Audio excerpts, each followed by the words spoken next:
저는 여기 수자공사 연구원에 그 무림풀안전연구소에 근무하고 있고요. 오늘 좀 소개를 드릴 내용은 나름 학생들한테는 생소하지만 흥미있을 것 같아서 좀 준비를 해봤습니다. 이 원심무용 실험이라는 걸 좀 소개를 해드리려고 하는데, 여기 밑에 가면 이 원심무용 실험기라고 큰 장비가 있어요. 뭐 이따가 내려가서 좀 보여드릴 거고요. 이게 뭔지를 좀 말씀드릴게요. 이게 원심무용 실험하는 이 장비를 저희가 영어로 센트리피지라고 그러거든요. 센트리피지 뭔지 들어보세요? 모르세요? 원심 분리기는 알죠? 네. 센트리피지라고 해서 검색해 보면 원심 분리기가 나와요. 이런 것들은 이제 혹시 학교에서 본 적 있어요? 원심 분리기?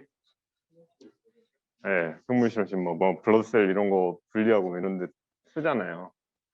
이게 대표적으로 많이 쓰는 센트리피지고, 다른 하나는 이런 거 있어요. 이거 혹시 뭔지 감이 와요? 네. 뭐 중력, 고중력 적응 훈련하는 거. 다른 하나가 요런 것도 있어요. 이게 뭐냐면은 핵연료 있잖아요. 우라늄, 플루토늄 이런 거 농축시키는 데 있어요. 그러니까 이게 이제 정제되지 않은 자연상에 있으면 농도가 낮으니까 얘를 원심분리기에 넣어가지고 고농축해서 이제 원자력 발전에 사용되는 뭐 연료라든가 이걸 조금 위험하게 삼은 이제 핵무기용으로도 이제 농축을 시키고 그렇게 했는데, 그러니까 공통적으로 보면 센트리피지라는 게 뭔가 회전을 시켜가지고 그 보통 원심력이라고 흔히들 표현을 하죠. 그걸 이용해서 이제 내가 필요한데 쓰는 그런 것들 쓰는데, 제가 요거 이제 과거에 예능 프로그램 이렇게 좀 캡처해 놓은 거를 실제 이 고중력장이 어떤 효과를 사람한테 미치는지를 보여드리려고 좀 준비한 게 있는데, 거의 지금 친구들 태어날 때쯤 그때쯤 했던 예능 프로그램 아닌가 싶어가지고 아니 이가 아니라 뭔가 이게 2009년인가 그때쯤 해가지고 뭐 남자의 자격이라는 예능 프로그램 있어요. 이윤석 씨랑 이경규 아저씨도 그때 조금 더 젊었을 때고, 이윤석 씨가 공군 조종 훈련하는 데 가가지고 그랬는데 중력 가속도 한 6배 정도 되니까 기절을 해봤어요. 왜냐면 이게 워낙 빨리 돌면서 중력장 때문에 이 심장에서 펌핑을 못 해주면 피가 안 도는 거예요. 그래서 기절해버리는 거예요. 질식해버리고. 근데 이제 세우면 다행히 일어나는데, 이게 훈련이 잘 된 사람들은 베테랑 조종사들은 한 10지, 13지 이 정도까지도 버틴대요. 근데 보통에 이제 전혀 대비 안 돼 있는 사람 한 5지만 돼도 기절한다. 근데 이런 목적으로도 쓰는데, 그걸 저희가 이 수정공사 기본적으로 뭐 댐 짓고 그런 것들 과거부터 많이 했던 회사거든요. 저희가 이제 건설 구조물 안전 관리하는 데도 사용을 합니다. 이 좀 원리를 설명을 드리면은, 예.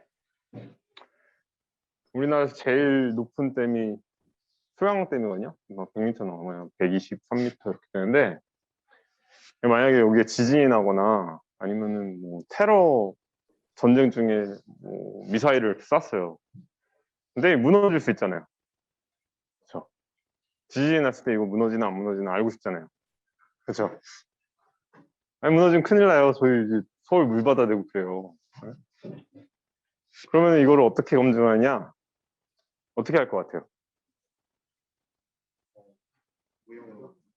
네, 무용 실험하죠. 요즘 다 컴퓨터로 해요. 뭘 손에 흙 묻혀가면서 무용 실험을 하겠어요. 다 컴퓨터로 하지. 근데 어려운 것 중에 하나가 컴퓨터로 모든 게 다 되지를 않아요. 왜냐하면은 이제 지금 뭐 흙이나 자갈 이런 것들을 가지고 얘가 만약에 힘을 받았을 때 어떻게 변형이 생기고 어떻게 파괴가 될지를 그 수학적으로 표현을 해줘야 돼요. 예를 들어서 뭐 탄성 계수가 얼마고 힘이 얼마만큼 들어갔을 때 변형이 얼마가 생기고 이걸 모델을 만들어야 되는데, 흙이 워낙 복잡하다 보니까 그 모델을 정확하게 맞추기도 힘들고, 그리고 뭐 현장 조건이나 이런 거에 따라서 되게 변수가 많아서 수학적으로 아무리 정밀하게 하더라도 어떤 좀 뭐 불확실성 이런 것들이 많이 있어요. 그래서 그 컴퓨터로 하는 모델링을 검증하기 위한 방법, 모형 실험을 많이 해요. 그래서 모형 실험을 해보고서 컴퓨터로 해석한 게 어느 정도 맞다라고 그 이후에 컴퓨터로 이제 반복적으로 하게 되는데, 이 123m 되는 댐을 모형을 만들어가지고 뭐 지진 나서 이게 무너지는지 안 무너지는지 모르는데, 제일 좋은 방법은 뭐냐면 실제 만들어 놓고 몇에다가 뭐 핵폭탄 같은 거 터뜨려가지고 무너뜨려 보는 거예요. 뭐 핵폭탄 어느 정도 터뜨리니까 이거 무너지더라. 사람들이 그렇게 바보 같지 않죠? 네? 그래서 어떻게 하냐면은 한 100m 되는 거를 100분의 1, 200분의 1 되는 사이즈로 조그맣게 만들어가지고 그거를 이제 기계 위에 올려놓고 흔들어 봐요. 이게 뭐 무너지나 안 무너지나, 아니면은 뭐 변형은 어떻게 되나, 설계를 어떻게 보완해야 되나, 그런 것들을 알아보는데, 예. 아, 아, 아, 네, 알겠습니다. 이미 다 보셨어요?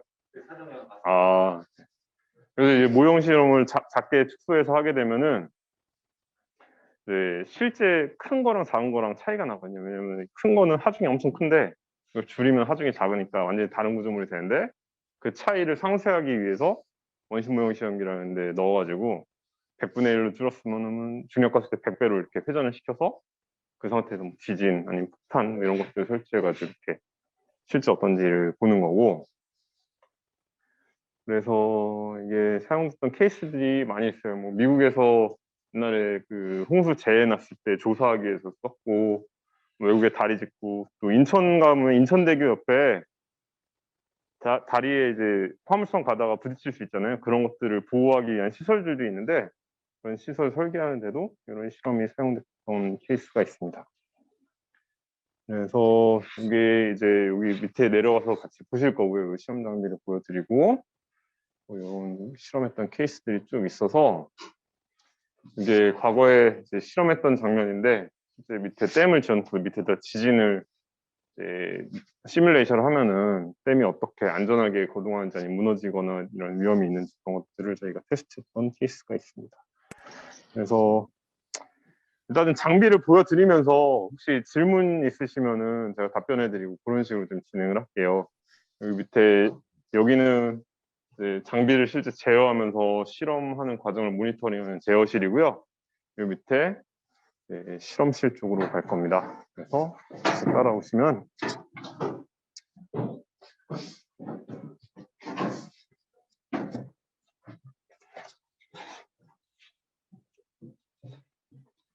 이게 이제 여기 지금 현재 2층에 우리가 있고요. 발 조심하시고. 네. 여기 2층이고요. 요 밑에 요 가운데 있는 여기가 이제 실험 장비고, 아까 볼 때 뭐 지진 실험한다 그랬었잖아요. 여기에 있는 장비가 그 지진 실험하는 그 진동대입니다. 쉐이킹 테이블 장비입니다. 뭐냐면은 지금 이게 한 2m, 2m 사이즈 되거든요. 이게 한 6톤 정도 되는 장비인데, 이걸 들어서 그 원심 모형 시험기에 그 실험 모형 놓는 데다가 이제 거치해 놓고 그 상태에서 돌립니다. 그럼 뭐 한 1초에 2바퀴 이렇게 돌리거든요. 백지 되면은. 그 상태에서 요 위에다가 뭐 댐 같은 것들 아니면 소목구조물 모형을 안에다 올려놓고 돌아가는 상태에서 밑에서 흔들어 주는 거예요.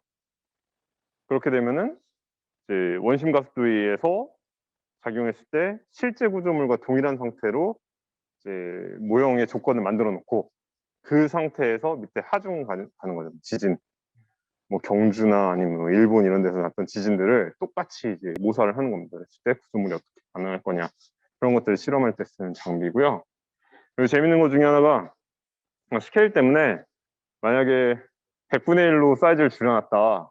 그래서 중력 갔을 때 100배 조건에서 실험을 한다 그러면은 그 흔드는 속도도 100배를 키워줘야 돼요. 그 상사비, 스케일에 대한 그 상사비를 맞추기 위해서. 그래서 만약에 지진이 한 뭐 20초 흔들린다. 그런 것들을 만약에 100분의 1로 하면 0.2초겠죠. 0.2초에 빵 하고서 이제 실험이 끝나는, 뭐 그렇게 진행을 하게 됩니다. 그래서 이게 이제 실험하는 장비이고요. 여기 밑에 내려가서 장비를 보여드릴게요.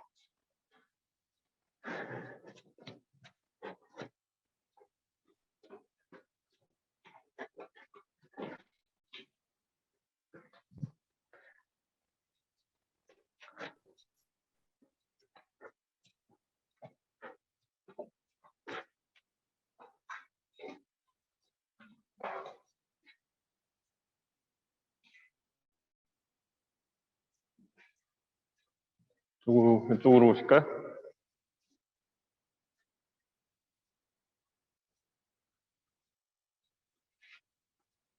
이게 아마 카메라로 담으려면 잘 안 들어올 텐데, 그러니까 벽에 옷 안 닿게 조심하세요. 벽에 옷 안 닿게 조심하세요.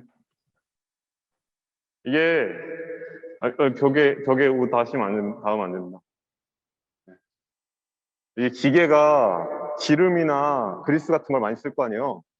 근데 이거 만약에 회전을 하면은 세탁기처럼 밖으로 다 날아가요. 그래서 벽이 다 기름이고 막 오일, 그리스 이런 거 묻어 있어가지고 이거 옷에 묻으면 세탁소 가서도 안 지워집니다.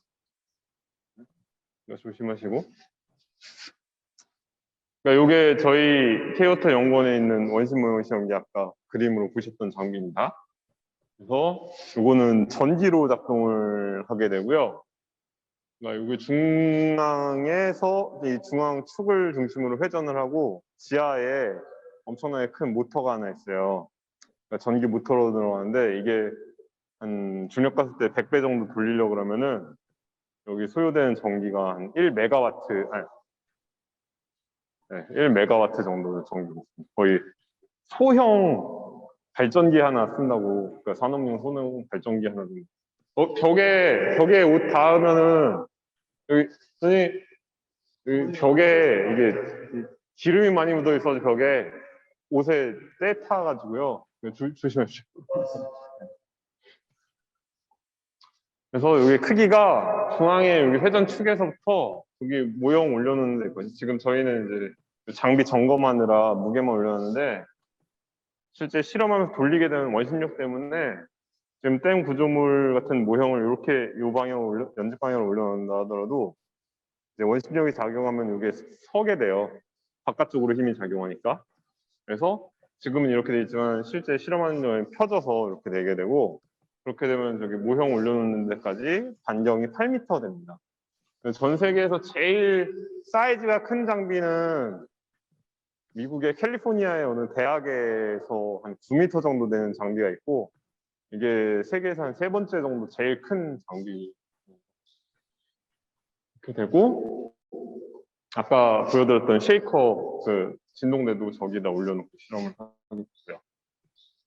근데 실험을 실제 하려고 그러면은 우리가 목적이 어떤 일이 벌어지나 관찰해야 되잖아요.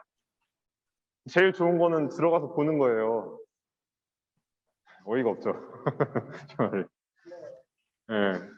들어가서 보면 좋은데 그렇게 할 수가 없으니까 안에 저희 뒤에 보면 조명이랑 카메라 이런 것도 많이 달려있고 가까이 와서 보셔도 돼요. 그러니까 이런 것들 뭐 카메라, 조명 이런 것들 설치돼 있고 그리고 실험을 할 때 그 흙 안에다가 여러 가지 센서를 묻어요. 뭐 진동을 계측하는 거 아니면 변형을 계측하는 그런 센서들을 다 맡은 다음에 안에 설치된 컴퓨터에다 연결해가지고 밖에서 데이터를 받는 그런 형태로 진행을 하게 됩니다. 그래서 이 장비 자체는 실제 회전을 시켜서 축소된 모형에서 실제랑 똑같은 조건을 만들어주는 거고 그 안에서 여러 가지를 할 수 있습니다. 예를 들면은 뭐 바다에서 석유 시추하는 그런 이제 대형 장비들이 있거든요. 그런 것들이 그 실제 설치하는 과정에서 혹시 사고가 나는지 이런 것들을 알아보는 그런 실험을 하기도 하고 아까 보였듯이 뭐 제방이 수위에 의해서 무너지는 것들을 실제 모사를 하기도 하고 여러 가지 실험을 하게 됩니다. 그래서 제가 알기로 이게 건설에서 주로 쓰기는 하지만 저희 쪽에서 실험 의뢰받았던 것 중에 하나는 국방 쪽에 그 미사일 있잖아요, 무기. 미사일 개발하는 사람이 와가지고 그걸 쏠 때 그 가속하면서 엄청나게 힘이 작용을 하는데 거기에 대한 이제 성능 검증을 하겠다고 해서 로켓 추진체를 여기다 올려놓고 돌려보겠다라고 했던 사람도 있고 미국의 같은 경우에는 이제 제너럴 일렉트릭 그 전기 회사 있잖아요. 그 전자제품 만드는 회사. 거기서 의료용 MRI 장비를 개발하는데 그 MRI 장비가 작동하는 조건에서 어떤 일이 발생하는지를 알아보겠다고 이런 데다 올려서 실험하는 그런 케이스도 있어요. 다양하게 사용하고요. 혹시 뭐 질문이나 그 진동 장치나 아니면 모형 같은 걸 고정시킨 상태에서 회전을 시켜야 되잖아요. 근데 이제 이걸 어떤 방식으로 고정시키는지 궁금하다고. 사실 고정을 안 합니다. 이게 충분히 그 가속도가 커가지고. 네, 왜냐면은 자, 지금은 이제 중력가속도 방향이 연직이잖아요. 근데 여기에 중력가속 1G는 이 방향이 있고, 만약에 100배 가속도가 바깥쪽으로 있다 그러면 합력 방향으로 얘가 서요. 그러면은 여기 올려놓는 모형 입장에서는 항상 그 합력이 얘 연직으로 작용한다. 그러니까 얘가 이렇게 펴진다 하더라도 얘는 옆으로 돌긴 하지만 이 면에는 연직으로 이제 방향 힘이 작용해요. 그래서 만약에 얘가 뭐 1톤이다. 네? 그러면 옆에서 마찰 계수만큼 이제 해당하는 힘을 인위적으로 밀어주지 않으면 움직이지 않아요. 그러니까 그래서 이것도 그냥 뭐 어떤 뭐 볼트나 이런 걸로 줘야 된다고 생각을 하는데 그렇게 안 하고 그냥 마찰로만 버티는. 이거 회전하고 나서 서서히 속도를 줄일 때 그럼 서서히 각도 내려오나요? 이게 조금만 가벼우면은 내가 이렇게 밀잖아요? 그럼 약간은 움직여서 회전을 할 수도 있어요. 근데 이게 워낙 무거운 장비라서 이게 한 1m 되는 작은 장비면 밀면 밀려요. 여기 대전 이제 연구단지에 있는데 근처에 카이스트에 가면은 요게 한 8m 되고 비슷한 장비 5m짜리 장비가 있거든요.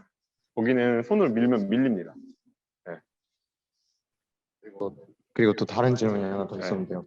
여기서 이게 물의 수위에 따른 변화를 알아보려면 물을 넣어줘야 할 텐데 어떤 방식으로 물을 넣어주는지 일단 보시면은 되게 기계가 재밌는데 그 옆에 파이프가 쭉 연결돼 있어요. 이게 뭐냐면은 지하실에 그러니까 지하에 가면 통신이 끊겨가지고 안 되는데 그러니까 회전 축에 물을 공급해 주는 데가 있어요. 그러니까 이게 조인트가 어떻게 연결되어 있냐면은 밖에는 고정되고 안에는 회전하더라도 그 물이 공급되는 그 통로가 회전하면서도 계속 연결돼서 네, 물을 꽂아도 회전하면서 계속 공급될 수 있는 그런 특수 장치가 있거든요. 그래서 밑에서 만약에 물이 필요하다 그러면은 제어실에서 원격으로 밸브를 열어주고 그렇게 하면 물이 공급돼서 요 안으로 들어옵니다.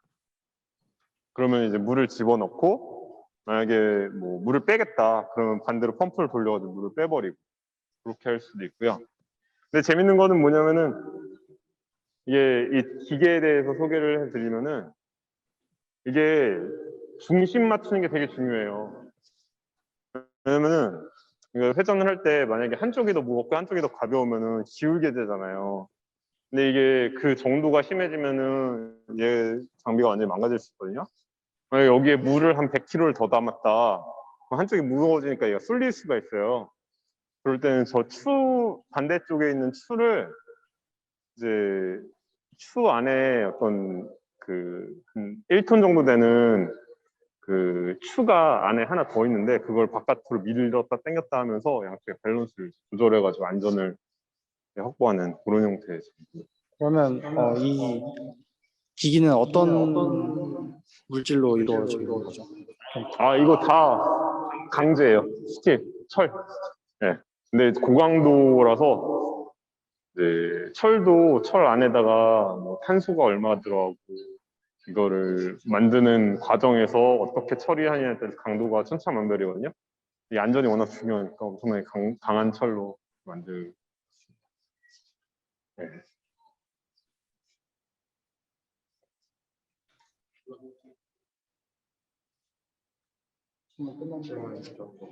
그래요?